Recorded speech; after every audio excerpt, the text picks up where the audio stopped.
like a Hellcat.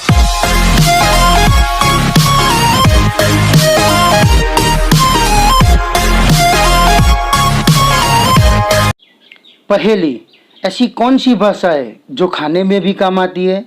आपने इस thumbnail को देखकर इस पहेली का आंसर जानने के लिए आपने वीडियो ओपन किया है, तो मैं डेफिनेटली इस पहेली का और इसके जैसी और मज़ेदार पहेलियों का आगे वीडियो में उत्तर दूंगा। तो वीडियो को बिना स्किप किए पूरा देखें। अगर चैनल पर नए हो तो हमारी चैनल को सब्सक्राइब और वीडियो को लाइक करें। चले वीडियो को शुरू करते हैं। फ्रेंड्स, હું છું HK અને તમે જોઈ રહ્યા છો અમારી યુટ્યુબ ચેનલ HK કુલ જ્ઞાન, નો ડ્રામા નો જ્ઞાન ઓનલી જ્ઞાન। આજના વિડીયોમાં આપણે ધોરણ 11માં ગુજરાતી વિષયમાં કવિ અખા ભગતના છપ્પા અને કવિ શામળના ઉખાણા આ બંનેને એકદમ સરળ ભાષામાં સમજીશું। તો ચાલો સમય ન બગાડતા આપણે વિડીયોને શરૂ કરીએ। छप्पा અને ઉખાણા સમજતા પહેલાં આપણે કવિ પરિચયની વાત કરીએ, કેમ કે પરીક્ષામાં તમારા કવિ અને લેખકના જીવન સાહિત્ય સર્જનના ઘણા પ્રશ્નો આવતા હોય છે। તો અખા ભગત વિશે આપણે વાત કરીએ તો અખા ભગત મૂળ અમદાવાદ પાસેના જેતલપુરના વતની હતા અને જ્ઞાતિએ સોની હતા। તમારે એવો પ્રશ્ન આવે કે અખા ભગત શાનો વ્યવસાય કરતા હતા, તો સોનીનો વ્યવસાય કરતા હતા। પછી એવું પણ આવે કે અખા ભગત જ્ઞાતિએ કયા હતા, તો સોની હતા। તેઓ વેદાંતી કવિ ગણાય છે।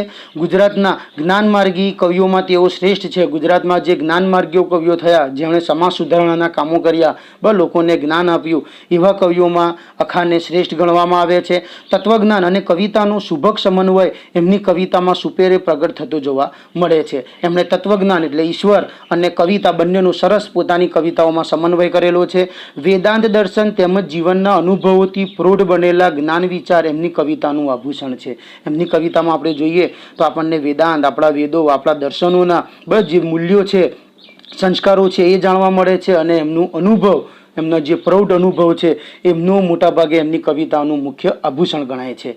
આપણે અખા ભગતના જીવન વિશે વાત કરીએ તો જીવનમાં એક પછી એક થયેલા સ્વજનોના મૃત્યુ, અખાના જીવનમાં એક પછી એક માતા પિતા, એક પછી એક બધાના મૃત્યુ થઈ જાય છે।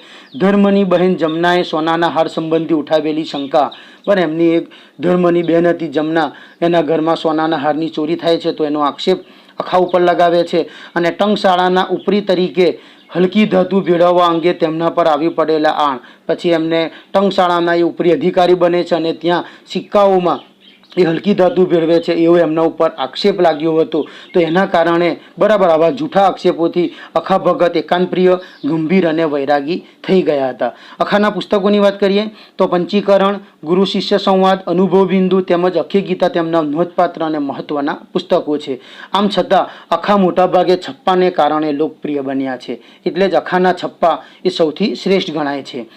હવે એમણે પોતાના પુસ્તકોમાં છપ્પામાં શાની વાત કરી છે તો સામાજિક દૂષણો, પાખંડ, ઢોંગ, રૂઢિચુસ્તતા, કર્મકાંડ, દેહદમન, અરાજકતા, બરાબર, સાંપ્રદાયિકતા, જડતા અને પાખંડી ગુરુઓ સામે એમણે પોતાના છપ્પાઓમાં, પોતાના કાવ્યોમાં પ્રહારો, કટાક્ષો કરેલા છે અને એમના છપ્પાઓ આપણે જોઈએ તો એના જ કારણે એ જમાનામાં અને આજે પણ આટલા લોકપ્રિય છે। હવે તમને પ્રશ્ન થાય છપ્પા એટલે શું, તો છપ્પા એ 6 ચરણ ધરાવતો કાવ્ય પ્રકાર છે અને અખાએ મોટાભાગે જેટલા પણ છપ્પા લખ્યા છે બધામાં એમણે ચોપાઈ છંદ વાપર્યો છે, ચોપાઈ છંદનો ઉપયોગ કરીએ છીએ। તો ચાલો આપણે હવે અખાના 2 છપ્પા આપણે આ 5મા કાવ્યમાં જોવાના છે। તો સૌથી પહેલો છપ્પા છે એમનું, એને જોઈએ। અખાનો પહેલો છપ્પા છે, આવી નગરમાં લાગી લાય પંખીને શો ધોકો થાય, ઉંદર બિચારા કરે શોર જેનું નહીં ઉડવાનું જોર, અખા જ્ઞાની ભયથી કેમ ડરે જેની અનુભવ પાંખ આકાશે ફરે। આ અખાના છપ્પામાં અખાએ જ્ઞાન, અનુભવનો મહિમાની વાત કરી છે।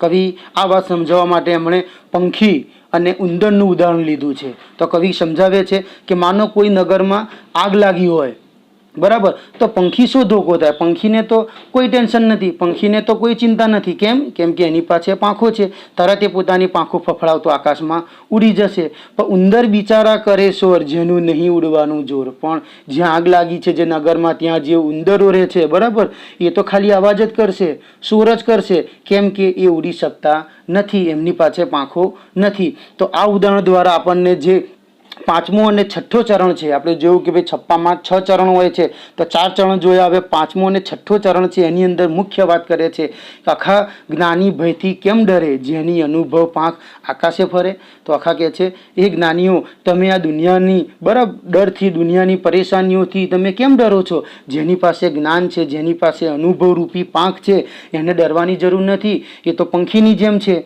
બરાબર. જરાક પણ આગ લાગે કે મુસીબત આવે તો પંખી કેવો પાંખ ફફડાવીને આકાશમાં ઉડી જાય છે. એવી રીતે જેની પાસે જ્ઞાન છે, જેની પાસે અનુભવ રૂપી પાંખ છે, એને આ સંસારની આંટીઘૂંટીથી, આ સંસારની સમસ્યાઓથી ડરવાની જરૂર નથી. આમ પહેલા છપ્પામાં અખાએ બરાબર અનુભવ અને જ્ઞાનનો મહિમા દર્શાવ્યો છે. તો ચાલો આપણે એનો બીજો છપ્પા છે એને જોઈએ.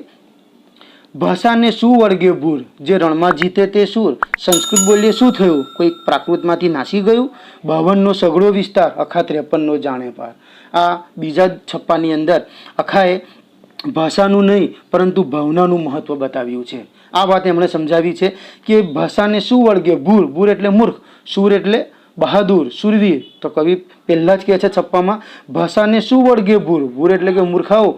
ભાષાને બરાબર જે આપણી જે ભાવનાઓ છે, આપણી જે ફિલિંગ છે, એને ભાષાની કોઈ જરૂર નથી. ભાષા તો ગૌણ છે અને ભાષાથી કંઈ યુદ્ધ જીતાતા નથી. બસ જે રણમાં જીતે તે સૂર. યુદ્ધમાં તો લડવા માટે શૂરવીર લોકો જોઈએ અને જે રણમાં યુદ્ધમાં જીતીને આવે એ જ શૂરવીર કહેવાય, એ જ બહાદુર કહેવાય. સંસ્કૃત બોલીએ શું થયું, કોઈ પ્રાકૃતમાંથી નાસી ગયું. આ એ જમાનાનું છે જ્યારે આપણા દેશમાં સંસ્કૃત સૌથી આપણે જાણીએ સંસ્કૃતમાંથી બધી ભાષાઓએ જન્મ લીધો છે. તો એ જમાનામાં સંસ્કૃત વધારે બોલાતું હતું અને પ્રાકૃત એટલે દેશી બોલી, બસ સંસ્કૃતમાંથી નીકળેલી. શરૂઆતમાં આપણી ગુજરાતી ભાષા પણ પ્રાકૃત હતી, એટલે કે ભાષા નથી, એ બોલી હતી. તો કવિ કહે છે સંસ્કૃત બોલીએ શું થયું, સંસ્કૃત બોલવાથી બરાબર વધારે જ્ઞાનથી શું થયું કે કોઈ પ્રાકૃતમાંથી નાસી ગયું, કોઈએ પોતાની બોલીને છોડી દીધી. 52નો સઘળો વિસ્તાર, અખા 53નો જાણે પાર. આપણે જાણીએ આપણા જે મૂળાક્ષરો છે, કક્કો છે બરાબર, એમાં 52 અક્ષર છે. તો કે માત્ર બરાબર જાણકારીથી, ઊંચી ભાષા બોલવાથી કાંઈ ના થાય. અખા 53નો જાણે પાર. અને 53મો અક્ષર એટલે એમણે ઈશ્વર તત્વજ્ઞાનની વાત કરી છે કે એની સાથે માણસને બરાબર ઈશ્વરનું પણ જ્ઞાન હોવું જોઈએ. તો આમ આ જે બીજો છપ્પો છે એની અંદર કવિએ ભાષાને ગૌણ બતાવી છે અને મુખ્ય વાત છે ભાવના, માણસની ફિલિંગ મહત્વની છે. ભાષા તો કોઈ પણ હોઈ શકે. ચાલો આપણે આગળ જોઈએ. હવે આપણે અહીંયા આગળ સામળના 2 ઉખાણા જોવાના છે. અખાના 2 છપ્પા જોયા, હવે આપણે સામળના 2 ઉખાણા જોવાના છે. તો ઉખાણા જોતા પહેલાં આપણે અહીંયા આગળ સામળના જીવન અને સાહિત્ય સર્જનની વાત કરીએ. તો મધ્યકાલીન ગુજરાતી સાહિત્યમાં કવિ સામળ સૌથી વધુ લોકપ્રિય પદ્ય વાર્તાકાર છે. તમને લાગશે આ પદ્ય વાર્તાકાર એટલે શું, તો મધ્યકાળમાં એટલે કે 12મી 13મી સદીમાં આપણે જોઈએ તો ત્યારે ગુજરાતી ભાષાની અંદર ગદ્ય નહોતું, પેરેગ્રાફ હતા જ નહીં, બધું પદ્યમાં, કાવ્યમાં હતું. તો નામ જુઓ પદ્ય વાર્તા, એટલે એ જમાનામાં વાર્તા લખાતી હતી, એ પણ પદ્યમાં એટલે કે કવિતામાં લખાતી હતી. અને એ જમાનાની સૌથી શ્રેષ્ઠ પદ્ય વાર્તા આપી હોય તો એ કવિ સામળે આપી છે. અમદાવાદના ગોમતીપુરના તેઓ વતની હતા. કથાકારનો તેમનો વ્યવસાય હતો. કથાકાર એટલે ગામે ગામે જઈ અને પોતાની વાર્તાઓ સંભળાવતા હતા. સંસ્કૃત વ્રત તેમજ ફારસી ભાષા ઉપર તેમનું પ્રભુત્વ હતું. 3 ભાષાના જાણકાર હતા. સંસ્કૃત, પ્રાકૃત તેમજ અપભ્રંશકાળની કથાઓનો આધાર લઈને તેમણે પદ્ય વાર્તાઓ લખી છે. એ જમાનાની જૂની જે આપણી ભાષાઓ હતી બરાબર, સંસ્કૃત છે, પછી પ્રાકૃત, એમાંથી ઉતરેલી ભાષા, પછી એમાંથી અપભ્રંશ બને ને એમાંથી જઈને એક ભાષા બને. તો આ બધી એ સમયની જે કથાઓ હતી એને લઈ અને એમણે આપણી ગુજરાતીમાં પદ્ય વાર્તાઓ લખી છે.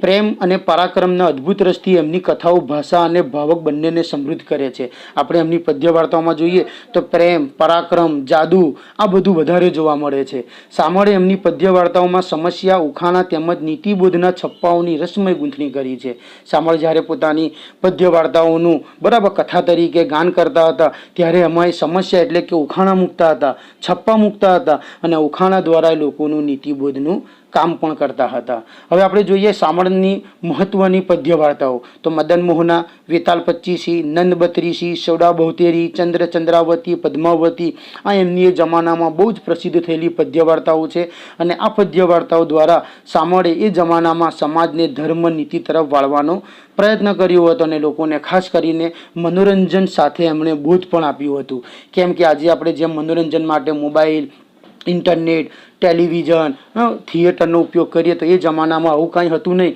તો લોકોનું મનોરંજન કરવાનું કામ આ સામળની પદ્ય વાર્તાઓ હતી.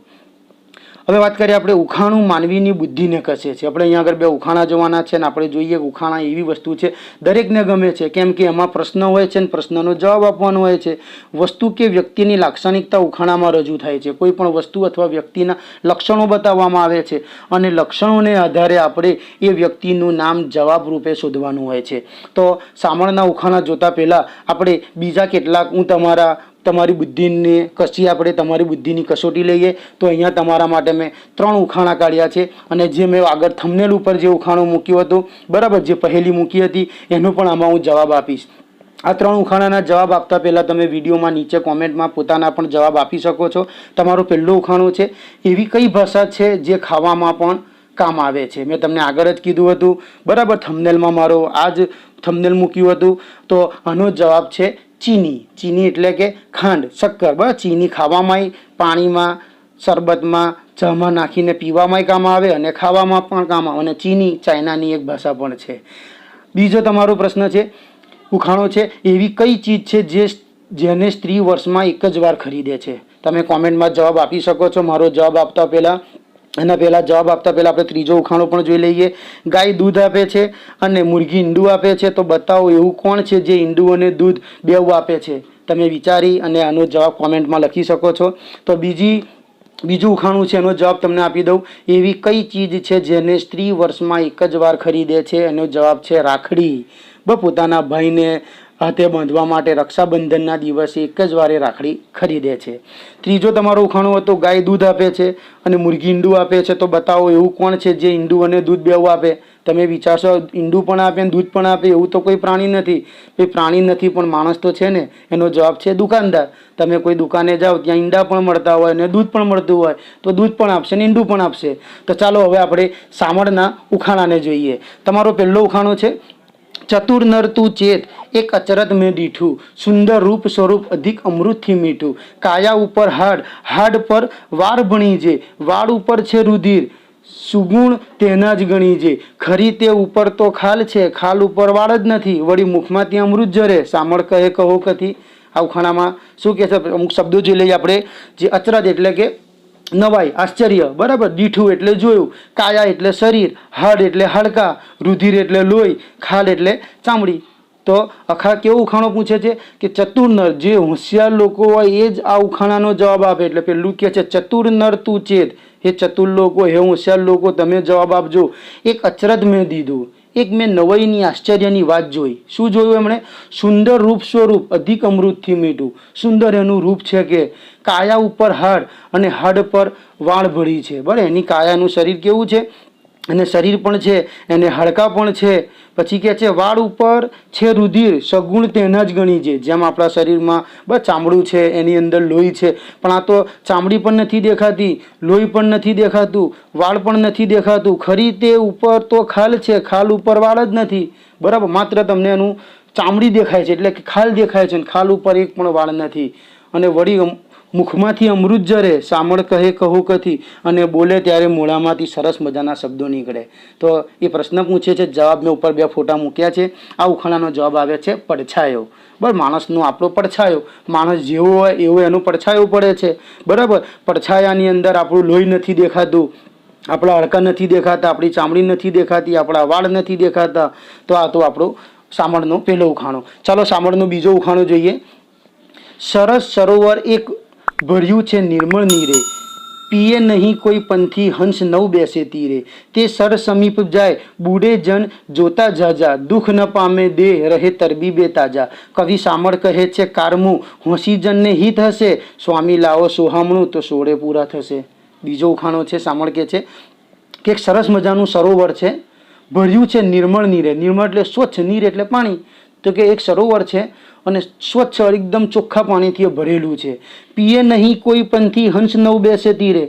બરાબર, કોઈ પણ પંથી એટલે કે મુસાફર, કોઈ પણ મુસાફર આ સરોવરનું પાણી પી શકતું નથી. અને હંસ કે બીજા પક્ષીઓ પણ એના તીરે એટલે કે આ સરોવરના કિનારે આવતા અને બેસતા નથી.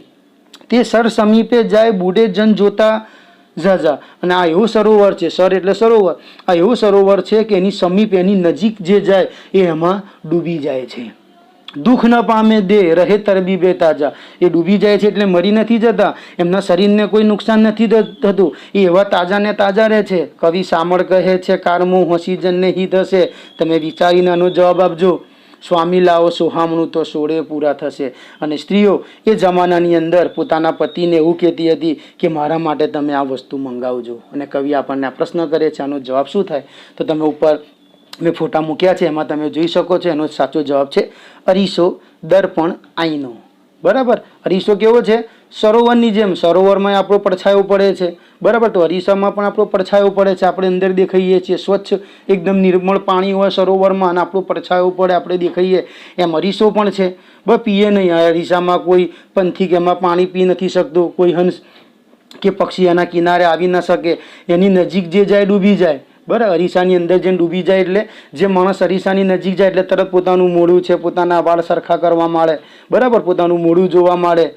પછી એટલે અને પછી એ જમાનામાં સ્ત્રીઓ પોતાના પતિને કહેતી હતી કે તમે મારા માટે દર્પણ લાવજો. બસ ત્યારે મારા સોળ એટલે કે પોતાના પતિ પાસે જમાનામાં અરીસો મંગાવતી હતી. આમ અહીંયા આગળ આપણે અખાના 2 છપ્પા અને સામળના 2 ઉખાણા પૂર્ણ થાય છે. આપણે કાવ્યને અંતે મેં તમારો એક ઓનલાઈન ટેસ્ટ રાખ્યો છે. 3 પ્રશ્નો છે. જેણે વિડીયો બરાબર જોયો હશે આરામથી 3 પ્રશ્નોના જવાબ આપી શકશે. બરાબર. કોમેન્ટની અંદર ખાસ તમને જેટલા પણ જવાબ આવડે એટલા તમારે લખવાના છે. 3 આવડે 3 લખવાના. આખો પ્રશ્ન કે આખો ઓપ્શન લખવાની જરૂર નથી. નંબર 1 મારીને એનો જે જવાબ આવતો હોય તમારે કોમેન્ટમાં લખી દેવાનો. તમારો પહેલો પ્રશ્ન છે, છપ્પામાં કેટલા ચરણ હોય છે? આપણે વિડીયોમાં જોયું એમ 4, 6, 3, 5 જે પણ તમને સાચો જવાબ લાગે નંબર 1 મારીને જવાબ કોઈ પણ ભાષામાં તમે અંગ્રેજી, ગુજરાતી, હિન્દીમાં લખી શકો છો. તમારો બીજો પ્રશ્ન છે, ચતુર નર તું ચેત ઉખાણું શેના વિશે છે? આપણે જે બીજો ઉખાણો જોયો ચતુરવાળો, ચતુર નર તું ચેત, એ ઉખાણો શાના ઉપર છે? એટલે કે ઉખાણાનો જવાબ શું છે? રાજા, ભૂત, માણસ, પડછાયો. તમારો ત્રીજો પ્રશ્ન છે, નાયિકા પોતાના પતિ પાસે શું મંગાવે છે? નવા વસ્ત્રો, અરીસો, ઘરેણાં, ફૂલો. તો આ 3 પ્રશ્નોના તમે વિડીયોની નીચે કોમેન્ટમાં જવાબ આપજો, જેથી મને ખબર પડે કે તમને મારો વિડીયો સમજાય છે કે નથી. આશા કરું છું કે તમને આ અખાના છપ્પા અને સામળની જે ઉખાણા છે બંનેમાં પૂરેપૂરી સમજ પડી હશે. જો તમને વિડીયો ગમ્યો હોય તો વિડીયોને લાઇક કરજો અને ચેનલને સબસ્ક્રાઈબ કરજો. પૂરો વિડીયો જોવા બદલ આપ સૌનો આભાર. થેન્ક્સ.